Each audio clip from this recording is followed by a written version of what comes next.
Hey there guys, and welcome to FP1 and welcome back to the Post Podium Podcast. This is a series where it's been a few days since the latest Grand Prix, and so I'm here with a special guest to go and sit and basically talk about it. It could be a tricky one this week though, with it being the Spanish Grand Prix, round 6 of the season. Lewis Hamilton cruising to victory by about 10 minutes. So yeah, it's gonna be tough to find things to talk about here, but we're gonna do our best to fill the 20 minutes. It's okay. I'll waffle. Yeah, it will be. My guests introduced themselves before we've even got in, but hey ho. Absolutely delighted to be joined by F1 Dornie for this one. Dornie, how are you to begin with? And just tell us a little bit about what you do over on your channel. I am wonderful. I've had a nice relaxing weekend, sleeping all weekend. No Grand Prix to watch. But yeah, I'm good. What do I do on my channel? I have meltdowns, basically, is what I do on my channel. I do race reviews as well. Mine are a little bit different. I do them Lucky Dip style, which is nice. I do collabs with people. I waffle. I'm also a lot more organised than I look, but yeah, come visit. It's fun.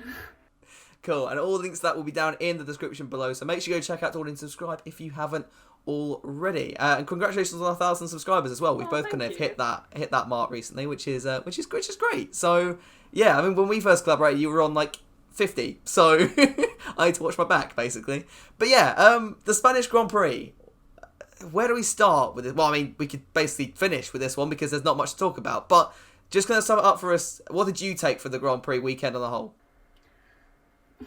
I feel like I was maybe trying to be quite positive about it. I didn't find it horrific. The start of it was a bit slow, but I actually thought there was quite a lot going on in the midfield to kind of keep your eyes on. Maybe not so much overtaking, but definitely people together on the track, which is nice. And the end of it, like, there was stuff going on, and I wasn't too bored by it. I think there has been worse. Yeah, okay. That is true. We did have to put up with France 2019 last year, didn't we? So, hey ho. But yeah, let's start with the start of the Grand Prix then. And it was where the race really was decided. Hamilton steaming away at the front. Valtteri Bottas, on the other hand, having a really poor start. Fell behind obviously Verstappen.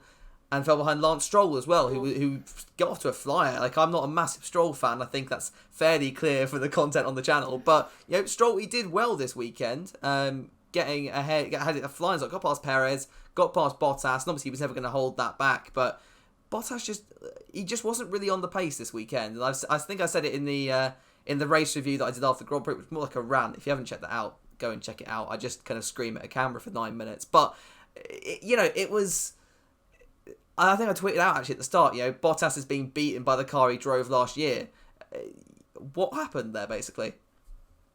Yeah, I am not very happy with Bottas. I was being so positive about him at the start of the year. I really did think this was going to be his year to mount a title fight, and he's just absolutely blew it, like he normally does.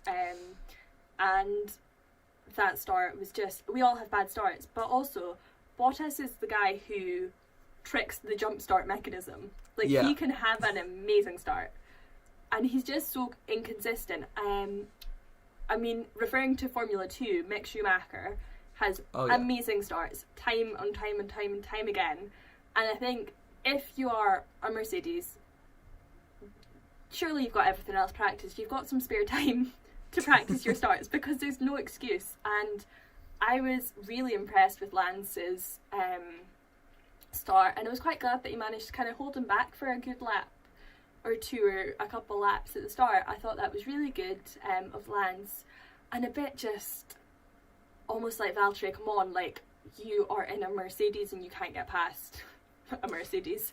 But also, another start I really liked was Alex Albon. I thought he had a really good start, however, it did get compromised because Valtteri did drop back, and then there was obviously kind of the two racing points and Valtteri, which was a shame that Alex couldn't make that stick a bit better, but I thought he had a good start as well, looking a bit more down the field. Yeah, and you've read my mind there, Dornie. I was going to go on to Alex Albon next, and again, I completely agree. He had a really good start, was kind of getting kind of mixed up there with the racing points. He had one of his best qualifying of the year as well in P6, which is, where Red Bull wanted to get. I think he was almost compromised by Bottas's slow start, going round turn 3, the long right hand, I think it's turn 3, and, with Bottas kind of falling out to Stroll, he got pinched behind him and lost all that momentum. But then obviously strategy happened, and this is my first point where I'm going to get a little bit annoyed in this video, I think. Red Bull, what were you playing at, son? Like, I kind of get why they did it, the fact that, we've got Max in P2, strategy won us the race last weekend. Who can we throw onto the bus? Oh, there's Alex Albon. I forgot about him. Let's pit him, put him into traffic and see how he does on the tyres. Around Spain, one of the hardest circuits to overtake on the entire calendar. It for a team as well established as Red Bull, from the outside, and from like someone who's maybe not watched the sport enough would look at that and think, lads, what you doing? But really, it was just to check what the tyres were like for Verstappen. I can't remember what strategy Albon was put on, but it was ridiculous, frankly. And then they came at the end of the race, and they said, oh yeah, Alex got to P8. We're disappointed in him. What? Sorry? That was completely engineered by you guys. And I've said before, I used to be a Red Bull fan. I've fallen away in recent years, I'm not going to lie. Max whines all the time. I know all the drivers do that, but he's just a whiny little kid. And then they mess about their other drivers. Like, what can you do? But I'll rant over. What was your take on the rest of Alex's race after that really good start? I hate to say it, but Alex put in a great recovery drive. But why is Alex Albon in a Red Bull doing a recovery drive? Yeah. I could kind of almost, this is maybe me not being as technically minded as you, but put him on hards and try to get him to the end. It's kind of what paid off in Silverstone. Obviously there was a bit of concern about the heat in Spain and if the tyres would cause some drama, but surely Red Bull knew from the 2 days of testing beforehand that strategy wasn't going to work. But Alex had some really nice overtakes. Turn 3 on Kimi was really nice. I think that was nice from them, and Kimi showed a lot of respect, kind of just giving him the space, which was good to watch. Turn 1 on Esteban Ocon, I think really late as well, was nice, and I think Alex is proving that he can now wait and seize the gap. I think at the start of the year people were very quick to say, oh, you're just taking the first opportunity you have, and I don't know if it was just confidence or what, but I think Alex is starting to put all those pieces into place now. He's getting his qualies better, those overtakes are looking really good, and it's all just starting to fall into place, which I think is really good. But I am still so concerned that all this good work, which is slow, and I think it's better when it's slow because you know it's getting enforced and you know it's going to be retained rather than just one race. But I am just very conscious of the fact of if there is one more incident or one more kind of Lewis Albon style crash or something, that it's all just going to fall apart and the media are just going to jump onto it again, because I don't think they've kind of shut up yet, have they? No, I mean I'm partly to blame at that as well. Let's be honest. But I mean, yeah, I agree. And the really sad thing was, after qualifying and Alex getting P6 in quali, he was so much more positive in his, just in his persona and the way he was handling the interviews. If you go back and look at his interviews after both races at Silverstone, he really, he was really down, and it was really upsetting to see as well. I think he was almost crying at the end of the first Silverstone race. And then, he was so much more upbeat, and then the race happened, and he was kind of just down again. And you're like, oh, come on, he was on a high there. He had a fairly good race at the 70th anniversary Grand Prix. Then he had a great quali, and then Red Bull just shafted him again. And it kind of almost goes against what Red Bull was saying. Oh yeah, he just needs a normal Grand Prix. Well, funnily enough, Christian Horner, if you want him to have a normal Grand Prix, you've got to put him on the right tyres for that. Yeah. You know it's bad when a Ferrari car fluke the strategy and do better than you. Like and like Seb and Ferrari, I think is where we need to go on to next, because this is number 2 of the of Will's angry rant to the Post Podium podcast, because I'm not happy with Ferrari at all. I mean, we slag Ferrari off for the strategy, and sometimes we can be a little bit quick to kind of jump to the conclusions. But today, also not today, but Sunday was awful. You know, they were like, "Yeah, we're putting you on softs, the softest compound tyre." Then like Vettel's like, "Oh, should we try and go to the end?" No, push for push. And then 3 laps later, after he's been pushing, "Oh yeah, Seb, go to the end now, please." Oh, come on. You could take a Formula 2 strategy team and put them in Ferrari, and they'd be better. I'm not. You could go down to a go-karting track, pick up the team there, and they'd be better at calling. You could pick me up. You know, Ferrari. I'm offering my services to you now.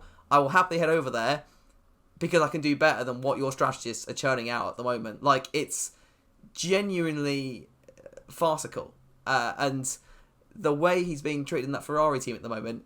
And hats off to Seb as well for not going off on them yet, because I would have done by this point if I was Sebastian Vettel. But how did you take kind of Ferrari's weekend, I guess you could say? Because it was better for Seb today. Yep. Obviously, he was... I get confused with my hundreds. 0.002 off getting into Q3, was he? Is that right? So I think so. Yes, it was. Yeah, 2000s. Yeah. He was so much closer. I think that chassis change has helped him, even if it's just like a mental side of things. Yeah, so definitely. And I think credit to Seb for making it work. I think there would have been a lot of drivers who wouldn't have managed to keep those tyres to the end after pushing on them. But he obviously did drop those 2 places from 5th to 7th. But credit to him, and it shows how good a driver he is, that he is able to switch strategies and keep those tyres to the end of the race. However, the strategy, I can't even talk about it. I can't, there's only so many times you can say that Ferrari are just, I don't understand how, I actually can't talk about it, because it was almost as if, Charles is crashed out, we're done. And then Seb's in the car. Alright lads, let's go home. Pack up, yeah. His own strategist, his own mechanic, his own engine, and driver. But yeah, I think definitely positives, but negatives as well. And do we want to talk about the fact Charles was driving without a seatbelt for 2 laps? What went on there? I mean, Charles Leclerc could have saved the race for us. He could have just parked up, given us a safety car, and you know, we might have had an exciting end to the race. Instead, he's going to drive with no seatbelts on, and then just come into the pits. Mate, come on. Just come on. I can't. I genuinely can't anymore. Ferrari could have saved the race for us. They could have... it's dodgy, I know, but if they knew a safety car was coming, they could have actually pitted Vettel and done something with that strategy. You know, he did 40 odd laps. I think it was 38 laps on soft tyres. They could have pitted him, really, got him. I mean, as dodgy and as Renault 2009 as that is. It's okay. Ferrari love a scandal. They do love a scandal. That's very true. They absolutely adore one, but. Right now, the scandal is inside their own team, and the fact they are absolutely inept at doing anything at the moment. So, I mean, what can you do? What can you do with Ferrari at the moment? But yeah, in terms of other talking points, and any other topics you want to talk about for the race to try and stretch it out. Let's try and stretch it out. I'm looking at the timestamp at the moment, thinking, oh, good. What else is there to talk about? Was there anything else that you noticed in the Grand Prix that? Yeah. So I would quite like to talk about Romain Grosjean and Haas. Oh yes. Yes. So Haas are now on an absolute seesaw of our car is good, our car is terrible, and we don't know why.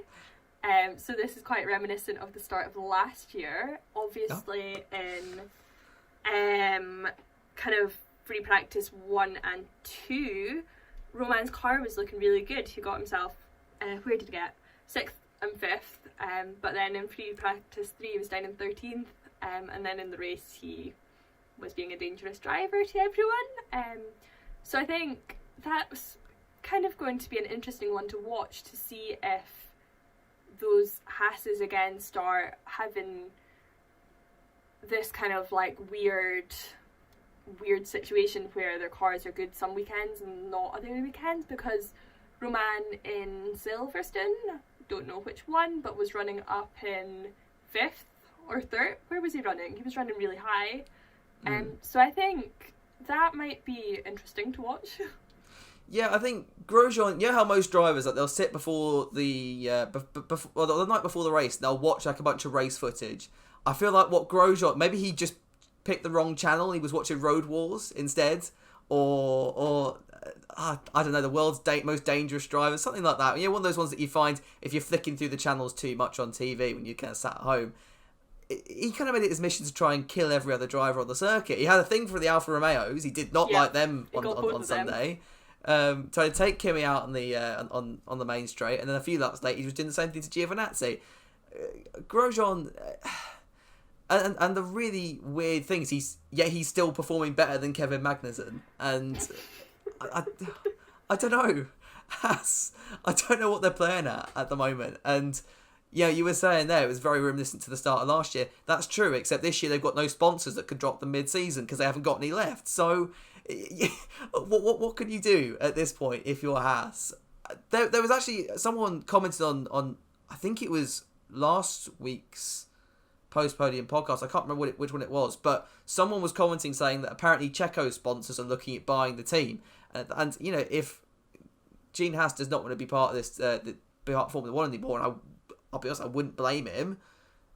You know, could that be an option to at least keep that team on the grid? You know, we're kind of going off topic now, but there's not much more to talk about race-wise. You know, what do you see for Haas's future at this point? Well, here's a question I didn't prepare for. What do I think of Haas's future?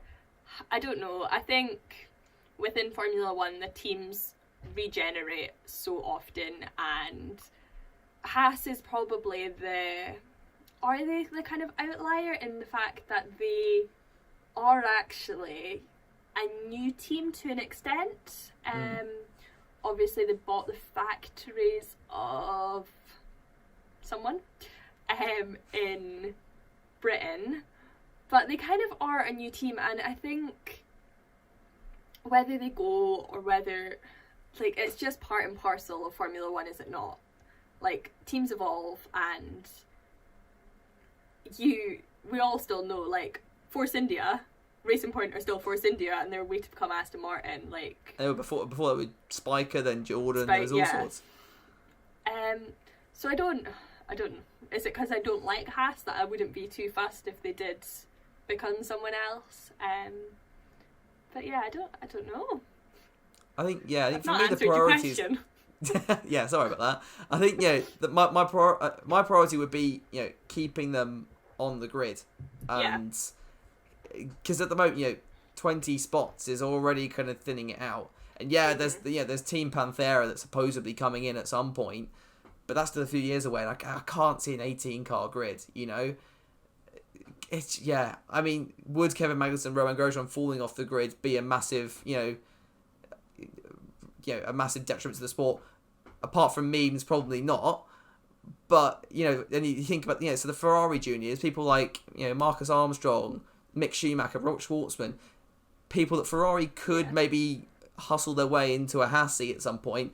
If they miss out on the opportunity, then we are kind of thinking, what's going to go on here. But we'll go back to F1 as it is now, and think ahead to 2 weeks' time. We've got a week off, which is a weird sentence to say in this crazy season of Formula One, before we're back at Belgium. I think it's going to be quite a somber weekend, given what happened 1 year ago, especially in the junior Formula races that go on. It's going to be, I think there's going to be quite a lot of emotions flying about. But what I'd like to ask you for was just a top 3 for Belgium and a bold prediction over the course of the weekend.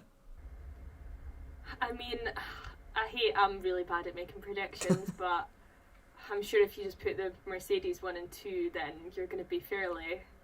Really? I wouldn't have predicted... There's no way that's going to happen. I can't see it, Dornie. I just can't. Nah, even on the podium. Can a Mercedes get the podium? Nah, I don't know. Again, this might be a bit hopeful, but we'll say Valtteri is going to come first. Okay. I mean, he's not, but we'll see. And I think, I mean, there's no... Oh, I hate doing this. I'll say Valtteri, then Lewis, and we'll just pop Max in there. Because, yeah. I'm going to mix mine up now. I was going to say those three drivers as well, but I'll be a little bit more adventurous. Why not? Let's go Lewis to win. I know, adventurous, right? And then Bottas second. And let's say Max blows up or something. Who would end up third? Let's go Checo third. He's run pretty well there in recent years. So let's go Lewis, Bottas, Perez. Don't know why I used Lewis's first name and the other two last names. What the hell? We'll go with it. But yeah, a bold prediction, Dornie. What would you go with for that one? Bold prediction. I don't know. Bold prediction. I think that. I think Pierre Gasly is going to have a shocker. Ooh, I don't want him to, but I think he's just been doing really well recently, and big up to him. Like, he's been really putting in a good shift, and I think he's just going to have a shocker. Okay. I'm going to stick with the Red Bull theme. I'm going to go Alex Albom. Top 4 finish this weekend. I think this could be it. Bear in mind, he had a really good comeback drive here last year. I can't remember, was it P5 he finished or P6? He's a bit of a shocking start, then worked his way up. I think we could see something similar again.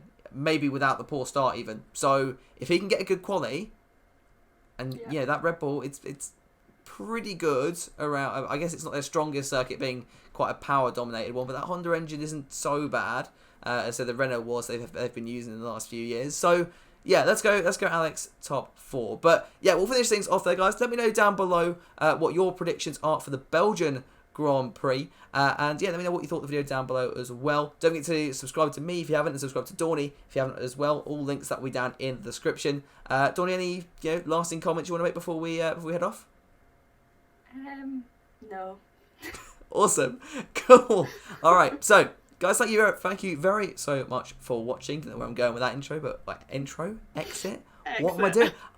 You come You've on, had a Dornie. meltdown like I'm having one of your meltdowns. That's what's going on. But yeah, guys, thank you so much for watching. Make sure you check out the channel and check out Dornie's channel. I've already done this bit. Let's just end things off. Thank you for watching. I'll see you guys in the next video. Bye. Thanks for having me.